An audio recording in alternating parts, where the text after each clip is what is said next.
Halo, selamat datang kembali. Terima kasih atas dukungan yang telah teman-teman berikan. Pada kesempatan ini agak sedikit berbeda karena saya akan ditemani oleh rekan saya, salah seorang pemuda dari tanah Sulawesi. Ia adalah Imanuddin Fadur Rahman yang saat ini berstatus sebagai mahasiswa magister di Universitas Gadjah Mada dan seorang tenaga pendidik di Yogyakarta. Imad adalah seorang pemuda yang telah menabung pengalaman dalam dunia kepenulisan. Setidaknya telah ada 2 karya yang telah dihasilkan, yaitu buku yang berjudul Pemuda Pemuja Kecepatan dan Kampung Halaman. Tanpa menunda rasa penasaran teman-teman, mari kita dengarkan dialog tabung pengalaman berikut ini. Apa sih yang menjadi motivasi dasar sehingga membentuk Imad menjadi seorang yang tertarik dalam dunia kepenulisan dan bahkan telah bisa menghasilkan beberapa karya yang bermanfaat dari dunia kepenulisan itu?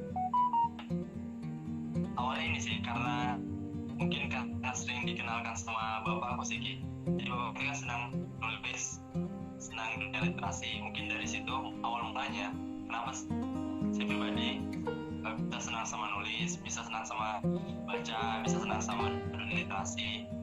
Jadi mungkin dulu pernah tuh ya, karena terpisah jarak, bapak aku kan kuliah di Jogja, sedangkan aku kan ada di Sulawesi. Nah jadi karena dulu kan nggak ada media kayak sekarang ya, media sosial dan sebagainya. Jadi kalau bertukar kabar itu kalau bukan wartel di warung telepon itu kirim surat. Nah karena biasanya di wartel itu ada limit tertentu, tidak bisa secara terus menerus. Jadi biasanya medium yang saya gunakan untuk berkomunikasi dengan bapak aku tuh pakai surat Ki. Nah mungkin dari situ awalnya kenapa sih saya pribadi senang dengan literasi, karena mungkin terbiasa menulis surat terus berkembang jadi cerita, terus dikenalkan dengan majalah baca, itu berkembang dari situ sih awalnya. Jadi karena sejak awal sejadinya sudah dikenalkan terhadap dunia literasi dan juga keadaan pada saat itu seakan mendukung ya buat menjembatani keinginan kamu itu. Dan mungkin karena keadaan terpaksa yang tidak sengaja memunculkan bakat, atau bukan bakat sih, keinginan untuk terus menerus menulis, kayak gitu sih lebih tepatnya. Membentuk minat anak sejak dini itu ya sangat mempengaruhi kamu yang sekarang gitu ya. Yes, bisa dibilang deh. Ya, Imad yang sekarang adalah Imad yang telah ditumpu oleh orang tuanya sejak dini gitu ya. Kira-kira dari karya-karya yang sudah kamu hasilkan dan bagaimana kamu tetap konsistensi dalam dunia penulisan itu, ada nggak sih tokoh atau figur dalam dunia kepenulisan itu yang semacam menjadi acuan kamu, yang menjadi wah ini tokoh suatu saat dia menghasilkan karya bermanfaat ini, sebaik ini, dan suatu hari kamu juga jadi termotivasi gitu untuk melakukan hal yang sama atau bahkan lebih? Kalau tokoh yang benar-benar kalau dia seorang penulis itu pas SMA sih Ki. Waktu baca buku pertama kali yang sampai benar-benar hatam. Bukunya judulnya itu Hidup Sekali Berarti Lo Mati, karyanya Ahmad Rifai Rifan. Nah dari beliau kemudian muncul lagi nih keinginan untuk terus menulis. Soalnya pas SD sampai SMP keinginan menulis itu hilang karena ternyata keinginan nulis itu terkalahkan oleh keinginan untuk main bola gitu sih, karena dulu lebih senang bola ketimbang nulis. Nah tapi karena dihadapkan sama buku ini nih, bukunya si Ahmad Rifai Rifan, jadi terpikir lagi nih, ternyata nulis itu asik, ternyata membaca itu asik, dan situ mulai lagi untuk nulis. Dan dari situ juga mulai kenal dengan beragam penulis lain kayak Andra Jirata, terus Eka Kurniawan, Cak Nun, dan sebagainya. Ada pepatah mengatakan kamu akan bisa mencintai dunia literasi ketika kamu telah jatuh cinta terhadap satu buku yang akan mengantarkanmu jadi kayak haus atau jadi kekurangan gitu, terus pengen baca ketika udah jatuh hati gitu sama satu buku. Sebagaimana kita jatuh hati kepada seorang kekasih.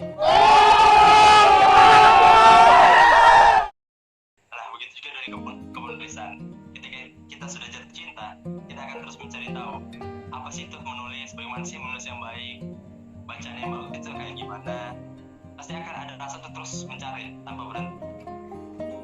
Berarti yang pertama kita lakukan tuh menumbuhkan rasa dulu ya.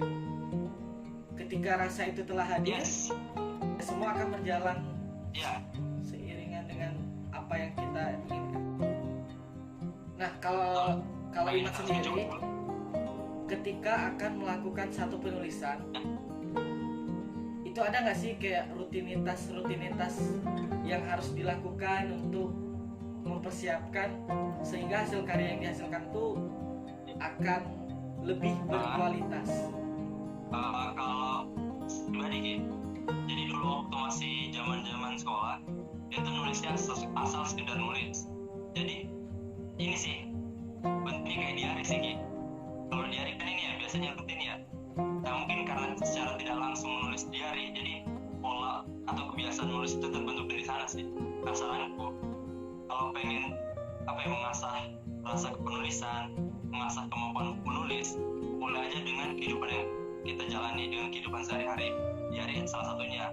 Soalnya menulis diary kan mudah ya. Kita cuma menulis apa sih yang kita lakukan hari itu, terus kira-kira besok mau ngapain. Nah mulai dari situ. Nah mungkin karena dari situ terbiasa pas kuliah, jadi terbantu. Nah kayak gitu. Nah kalau misalnya ditanya, terus kalau misalnya dalam tataran yang lebih teknis, misalkan menulis esai, itu gimana?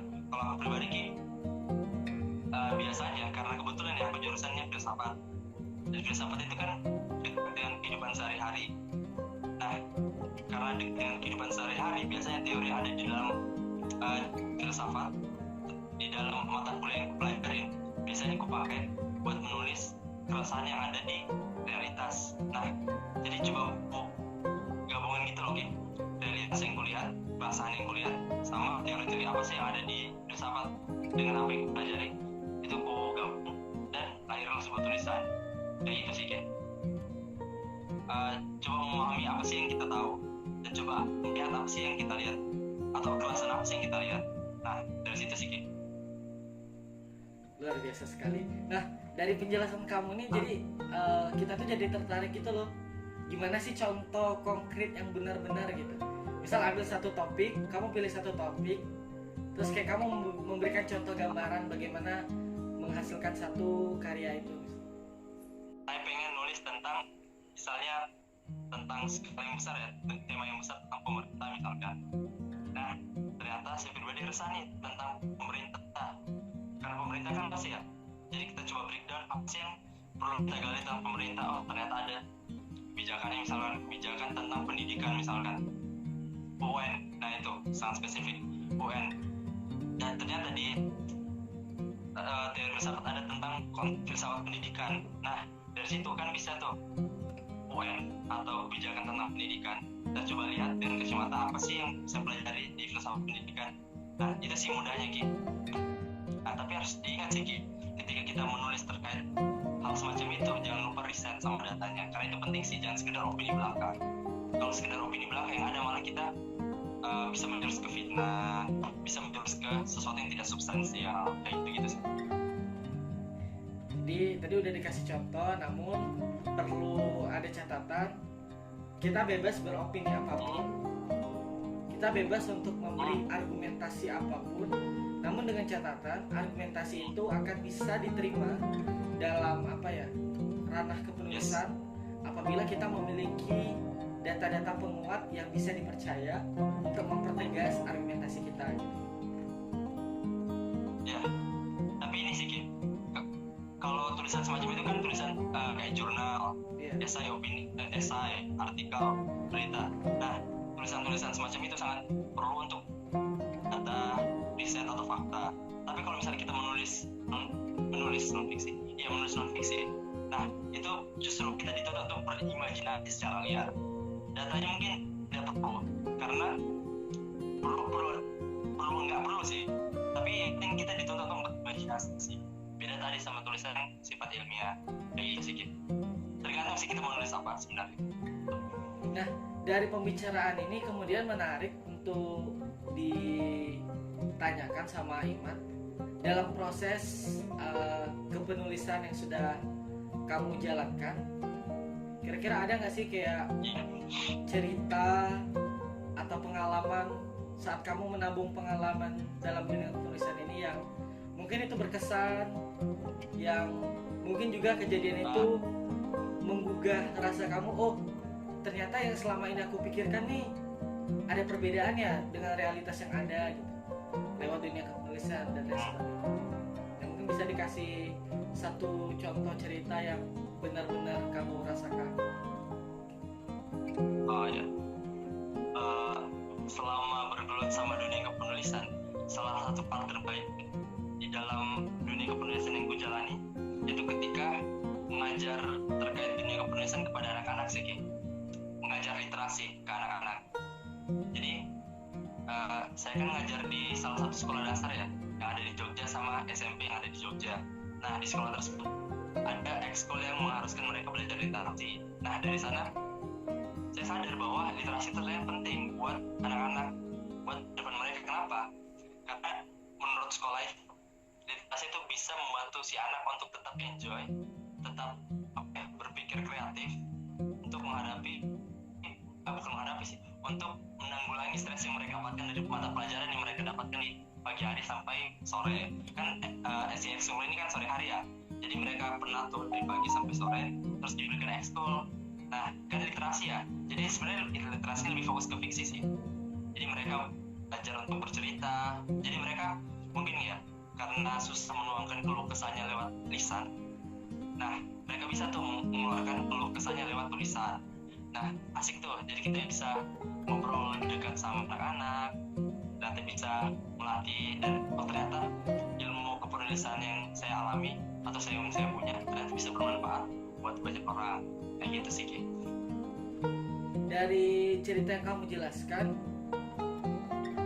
tadi kan kamu jelasin tuh sebagai apa ya, dunia kepenulisan yang kamu ampuh itu bisa dijadikan sebagai media untuk menuangkan apa yang dirasakan oleh anak-anak didikmu itu, dituangkan dalam selembar kertas buat mereka apa ya, cerita gitu. Mungkin mereka ingin bercerita tapi tidak ada tempat yang belum mereka percayai untuk bisa menerima informasi itu. Kemudian dari penjelasan dan tips-tips yang kamu berikan, tentunya seorang penulis ya erat dengan hasil karya yang telah dia lahirkan. Karya itu menunjukkan bahwa ya hasil kecintaanmu dan kenyamananmu dalam berproses di dunia kepenulisan. Kalau karya yang kubuat kan maksudnya? Iya, karya yang dibuat.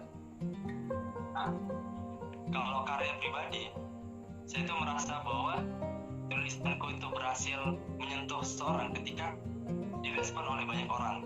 Entah dia hasil baik insya Allah. Salah satu tulisan yang menurutku berhasil menyentuh orang adalah ketika waktu nulis tentang Kylie. Jadi menulis review terkait film yang ada di Palu. Nah itu banyak yang membaca tuh, dan bahkan tulisanku sempat di-repost oleh salah satu OA yang bukan familiar sih, OA yang paling terkenal di Palu. Nah dari situ banyak tuh blogku langsung melejit sampai 600 pembaca dalam satu hari. Nah dan menurutku karena itu pula film tersebut banyak yang tonton, dan menurutku itu bisa menjadi salah satu sebuah kebanggaan tersendiri. Ternyata dampak menulisnya sangat besar ternyata. Dari yang kita bukan siapa-siapa, kita bisa menjadi sesuatu dan bisa bermanfaat bagi orang lain. Gitu sih. Poin intinya ini sih, poin yang didapat dari film itu adalah karena si anak ini ditolak cintanya sama si cewek, dia berusaha untuk berjuang gitu loh agar tetap mendapatkan restu dari orang tua si cewek. Nah salah satu quotes yang menarik adalah karena dia dari kampung ya, kita tidak besar karena kota kita, tapi kita besar karena kita membesarkan kota kita. Meskipun dia dari kampung, dari kota kecil Palu, dia ingin membuktikan bahwa dengan adanya dia, kotanya Palu itu bisa menjadi sebuah kota yang besar, kota yang maju. Dengan begitu si orang tua cewek tadi dapat mengerti bahwa si anak ini siap atau mampu untuk menjadi suami si anaknya, kayak gitu sih Ki. Jadi kalau misalnya aku menerjemahkannya, dari apa yang dilakukan si pemuda itu, ya dia secara tidak langsung menunjukkan bahwa dia punya sisi tanggung jawab gitu ya. Ya, betul. Ya terhadap apa ya, daerahnya pun dia bisa menjaga dan membesarkan nama daerahnya, apalagi untuk orang yang terdekat yang mendampingi hidupnya gitu ya. Ya benar. Iya benar sih Ki. Nah makanya di tulisannya saya pribadi tidak menekankan di jalan ceritanya, tetapi poin-poin penting di dalam perjuangan si pria tadi. Bagaimana sih si cowok tadi bisa mendapatkan restu dari orang tuanya, bisa menikah sama si perempuan tadi. Apa sih pelajaran terbesar yang yang kamu dapat atau yang kamu rasakan secara langsung dalam dunia kepenulisan itu? Apa yang misalnya yang harus kita jaga, kita latih terus untuk menjadi penulis, dan apa yang yang harus kita hindari atau kita bentengi diri agar tidak menjadi penulis yang sembarangan, penulis yang tidak bertanggung jawab begitu. Jadi yang harus dipelihara ini sih Ki, tekad sebenarnya, tekad untuk tetap terus menulis, tekad untuk tetap terus konsisten di dalam membaca dan menulis satu paket ya. Jadi terus dilatih sih, karena tulisan yang bagus adalah sebuah proses. Tulisan yang hebat adalah proses yang berjalan begitu panjang. Karena satu ini sih, kalimat yang menarik yang pernah aku dengar adalah 1000 langkah hebat dimulai dari satu langkah kecil. Jadi ketika kita ingin menulis, ketika kita ingin menjadi sebuah penulis besar, walaupun saya pribadi belum menjadi penulis yang besar ya, walaupun penulis tingkat regional, dimulai aja dulu, jaga tekadnya untuk terus menulis, karena penulis besar di luar sana kayak J.K. Rowling, Andrea Hirata, itu berangkat dari keinginan mereka untuk tetap menulis dan tidak pernah berhenti untuk terus menulis dan terus belajar sih. Kalau diterjemahkan dalam satu kalimat, ya yang kamu maksud adalah ketika kamu sudah menjalankan sesuatu, yang mulailah itu dan selesaikan sampai tuntas begitu ya. Iya, selesaikan sampai tuntas. Jika kita akan melakukan satu pengabdian ya, let's say kamu yang datang dengan niat baik nih, kamu di rantau, datang dengan niat baik ke daerah, tempat dimana ya sebenarnya tempat dimana kamu membesarkan mimpi kamu itu dan mencoba mencari semacam formulasi untuk menjadikan nyata impian kamu itu. Tetapi ketika kamu akan merealisasikan itu, ya kamu akan bertemu sama kemungkinan yang mungkin itu akan menantang seberapa siap dan seberapa kuat tekad kamu untuk merealisasikan itu. Misal, ketika kamu akan membangun atau meningkatkan minat literasi itu, tapi ternyata orang-orang sebenarnya minat mereka tuh tidak di bidang itu, mereka menginginkan bidang yang lain. Semisal mereka lebih suka hal-hal yang berbau kinestetisnya, lebih ke ya bagaimana mereka menjadi tokoh-tokoh olahraga yang profesional atau lain sebagainya.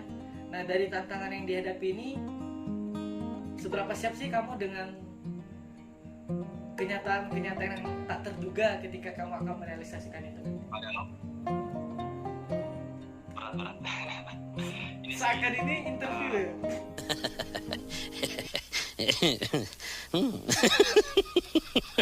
Saya pribadi percaya kalau sebuah niat baik ketika ingin diwujudkan pasti akan mengalami beragam cobaan untuk membuktikan apakah niatnya benar-benar tulus dan baik untuk bagi banyak orang.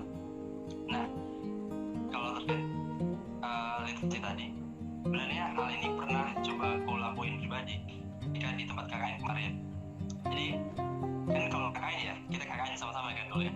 Dulu maksudnya kalau KKN kan harus punya program masing-masing ya tiap individu. Karena sebagai orang yang berlatar belakang sosum, salah satu programnya adalah mencoba untuk menghadirkan macam perpustakaan mini dan grup belajar, bukan grup belajar sih, kelompok belajar buat anak-anak di sana. Salah satu programnya adalah mengajak mereka untuk membaca.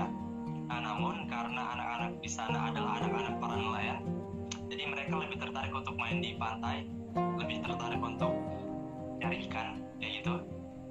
Ketika disodorkan sama buku, mereka malah bermain.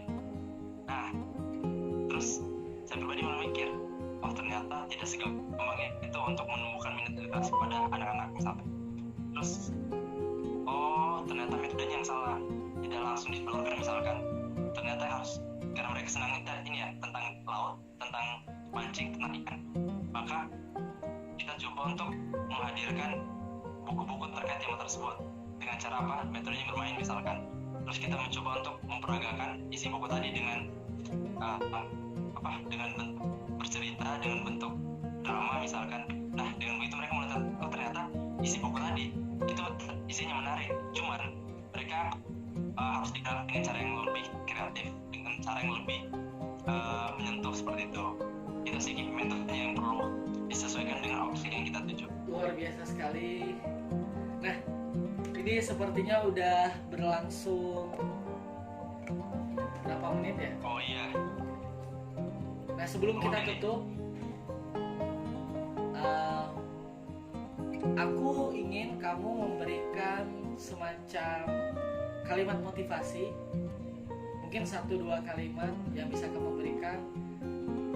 Waduh. Dengan tujuan agar kita bisa menumbuhkan semangat dan kecintaan kita terhadap dunia literasi sejak dini, sehingga mungkin suatu hari kita bisa memberikan kontribusi yang nyata bagi negeri kita. Ini sih, kalau pesan pribadi, menulis itu adalah bagian dari diri kita, karena apa yang kita tulis adalah apa yang kita rasakan, apa yang kita pikirkan, dan apa yang kita alami. Maka menulislah dengan baik, menulislah dengan bijak, karena begitu kita kan secara tidak langsung menjadi orang yang bijak, menjadi orang yang arif sesuai dengan apa yang kita tulis. Dengan begitu orang lain pun akan ikut menjadi baik dengan tulisan yang kita tulis. Itu sih, tidak muat ya. Siap. Terima kasih Iman atas kesempatan. Sama-sama Pak Diki. Terima kasih atas kesempatannya juga. Dan telah bisa berkolaborasi dengan tamu pengalaman. Ya, dan telah bersedia untuk membagi pengalamannya. Ya, semoga bisa bermanfaat buat sobat di luar sana. Begitu, terima kasih. Ya, Sama-sama. kita tutup sesi ini dan sampai jumpa di